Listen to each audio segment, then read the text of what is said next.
Cyberpunk 2077's redemption arc starts now. And maybe more games deserve a second chance. Let's talk about it. You know, Tamo, there's a famous line in game development where Shigeru Miyamoto once said, what did he say again? A delayed game is eventually good, a bad game, but a rushed game is bad forever. Gamers love it. Gamers love Developers it. love Oh it. my god. Firstly, Trot it out all the time. Lucy. He didn't actually say that. Did you actually? I think you'll find. I think you'll find it was misattributed to Miyamoto. Oh. And it went through a bunch. I think the end, someone did an investigation to this. I think the end point was someone said it. It got passed around game development, and eventually it ended up at a Nintendo studio on the wall as like a hang in there kitty style motivational kind of message. So firstly, not a Miyamoto quote, misattributed. Secondly, in this day and age, I don't think that's true anymore. No game is forever bad. Up front, obviously we're not game developers, but we are people who work in the games media, are very entrenched in the world of games. Yeah. We're talking about this because we just came back from Summer Game Fest where we played Cyberpunk 2077 Phantom Liberty. And I will say off the bat that CD Projekt Red buried the lead so hard. We were with Quest director Pavel Sasko, and he basically just went, oh yeah, by the way, there's pretty much no system that we have left untouched. Yeah. So many changes coming, and once this information started to roll out on top of the positive response from people who played parts of Phantom Liberty, it's the redemption story. People are like, this is going to be the Cyberpunk that we thought we were going to play in 2020. Yeah, that's what it feels like at this stage. Preview stage, obviously, it could very well be not all that meaningful, but at the very least, CD Projekt Red has executed a broad and significant overhaul of the entire game. It's also worth pointing out, it's like, it scales. Like, some stuff is really changed. Some stuff is like, we just changed the UI on this a bit to make it a little more readable. Also, my god, it's still the same game. It is still Cyberpunk 2077 at the heart of it. It's designed to make playing that game, the same game, better. I am extremely excited to play Cyberpunk 2077 Phantom Liberty, but also the original game. Yeah. And I am like desperate to play it. I really want to play that game again now. These days, there is some merit to taking a game that doesn't perform at launch and perhaps investing in getting it to a place where it needs to be, because it has proven to pay dividends, and it's happened a bunch of times recently. You make a game in like the previous generations, pre-internet era, I guess, with like the PS3 generation. Prior to that, you put out a game, people don't like it or it's busted, there's not much you can do about it. These days, that is not the case at all, because there are mechanisms in place to dramatically overhaul games that doesn't require you to go through the entire kind of like release pipeline of printing new discs and the expensive part of, talking to first parties, distribution, that kind of stuff. I mean, we've had so many games that have had these redemption stories. I think most notably the one that we think about will be No Man's Sky. Huge overhauls to that game. A lot of meaningful, meaty updates throughout the years. Even last year alone, like a bunch of different updates. Games like Final Fantasy 14, completely scorched earth with that one, and then from the Phoenix ashes, Rose, a Realm Reborn. The toss-up is a game. What's the line? What's is the a game criteria? Worth reinvesting a bunch of money into? Yeah, so that's something like we've also kind of considered, and I think we've come up with a kind of not like a rule set, but things that to us stand out as worthy consideration. So among those are, does the game realize the vision that was set forth when you started making it? If the answer is yes, this game fulfilled the vision, we released it and it was broken, no one liked it, or like maybe don't sink more time into changing that game, like perhaps it's better to move on if it doesn't connect with an audience on a meaningful level. Like one game that I know you're devastated didn't get a longer lifespan. Admit it, you've played it.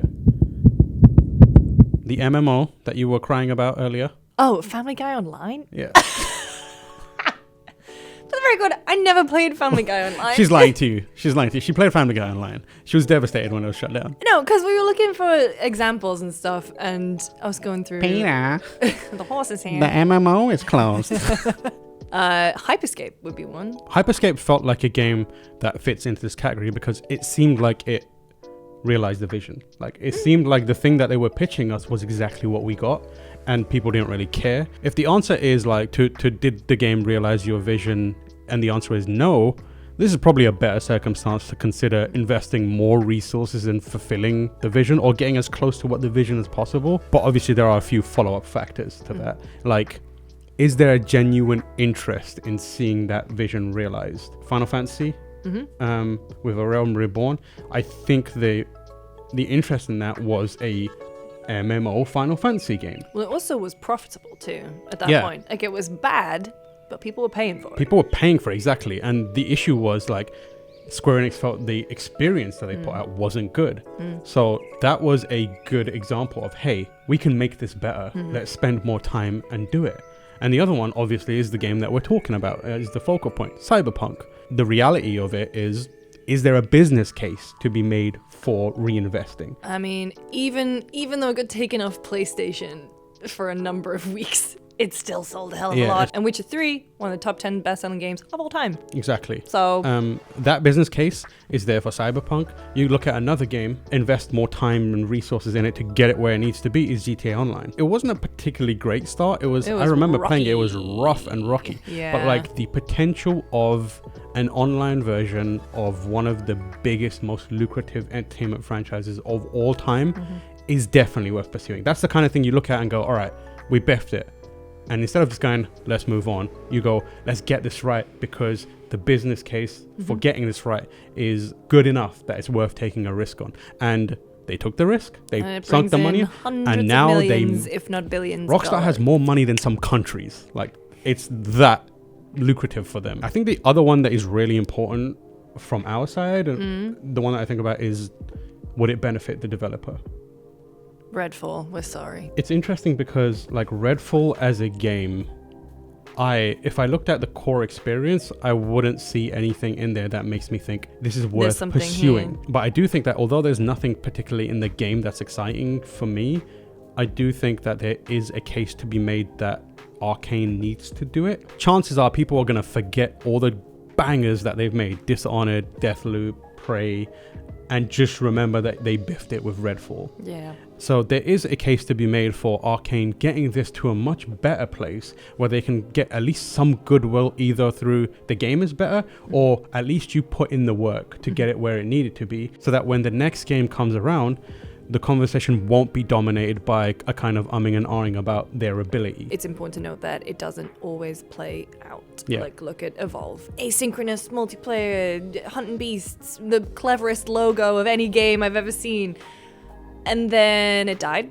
And then a core group of fans brought it back. You know, Turtle Rock put investment in it, and there was a big relaunch of Evolve 2.0, and nothing happened. Nothing. Yeah, I mean, like, that's a case of, I don't know which of those factors it failed on or didn't meet. I would probably guess, like, there's not really an interest in it. Anthem, that one didn't work because they put out Anthem. People were like, what is this? Made in 18 months, wasn't it? Yeah. Or something. And then they were like, we're working on it. We got Anthem 2.0 coming out. We're working on it. Yeah. And then Anthem 2.0 got taken around the back and just pew. With a silenced pistol, apparently. Battleborn went up against Overwatch. Would it have been smart for them to continue plugging away at it, knowing that they're getting absolutely stomped by this other competitor? Probably not. Radical Shites. Not worth it. Bleeding Edge, a great game. Again, like, didn't hit mass market. Lasted a year. What we're saying is there are definitely scenarios where it doesn't make sense at all. And even if you do it, it can also fail. Yeah. But we've also had enough examples of it succeeding. And when it succeeds, it has a really big effect on the game. Yeah. Whether that's Final Fantasy, GTA, or now Cyberpunk. So maybe in this day and age, it is worth considering whether you can give your game a new lease on life. And I think, it's very important to remember that no one sets out to purposefully make a bad game. One of my favorite video essays, if you can call that, as video shows from years ago, Kyle Bosman on Game Trailers, famously said, even a 0 out of 10 game has value. And whether it's value at launch or value when things pick up a bit or get changed, that's still very much the case. And obviously we'll see if the proof is in the pudding when it comes to Cyberpunk. I'm excited to see whether they can pull it off. You know what else I'm excited to see? What? Likes and subscribes. I was like, where is that going? I had various things that I could have said. I know. And I went with the one that is not going to get me in trouble. Thank you everyone for watching. Now that Summer Game Fest is done, we'll be back again next Friday. You can find me on Twitter at Lucy James Games. I'm at Tamor H. We'll see you next time. What is this? What is this?